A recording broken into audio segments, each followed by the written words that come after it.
Oras na naman pala para magluto ng hapunan.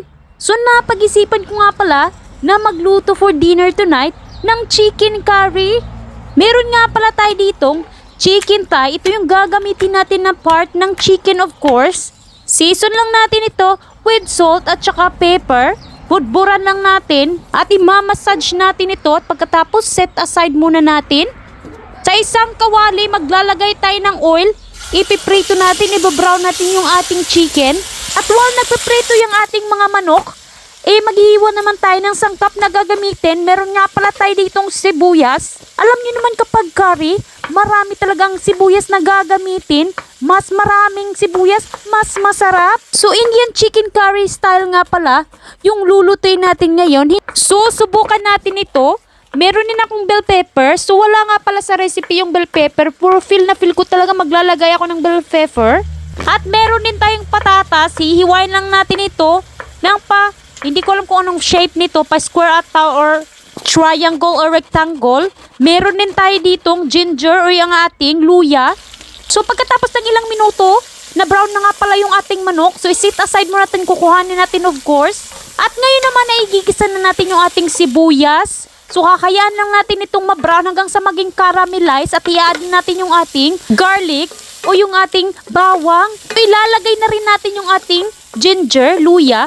Gigisa lang natin, saute for few minutes. At pagkatapos, mag-a-add din tayo ng ating kamatis. So wala nga pala tayong fresh na kamatis, kaya naman nagamit lang ako ng can, parehas lang naman. Mag-a-add din tayo ng curry powder. Ito nga pala yung last na curry powder ko at kakailangan ko nang bumili sa supermarket. Ngayon naman is pwedeng-pwede na ilagay yung ating brown na chicken at hayaan lang natin itong magisa. Saute for few minutes. Season na rin natin ito with salt at saka pepper.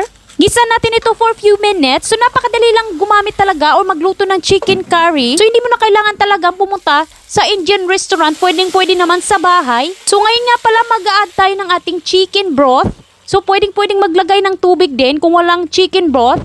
At maglalagay din tayo ng ating coconut milk. So fresh from the can ito. Wala tayong fresh from the tree.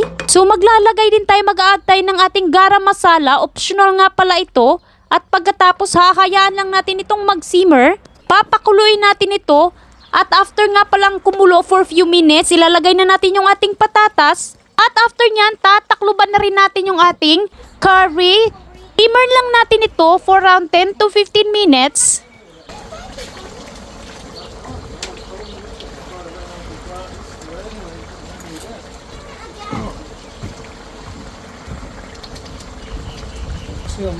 Not spicy. You're gonna put some spicy in your salt. Mom, can I have some? That's good.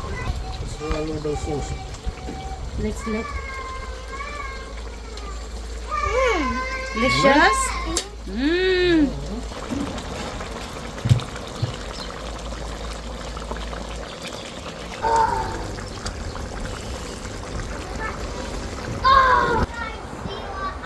So guys, our dinner for tonight is called chicken curry. Your favorite?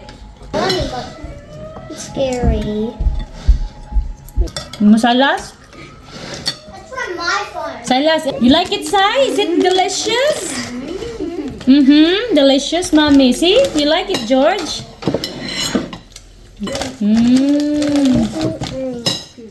Delicious curry? I spill spice. Is it there's no spice, love? It's so bland. We're gonna give it out. Is it the best curry you've seen? 9.5. My one is going to be 6.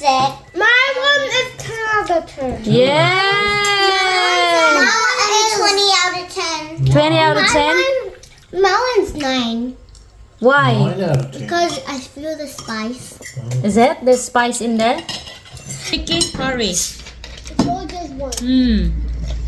Yum, yum, yum. Yum, yum, yum, yum. Mmm.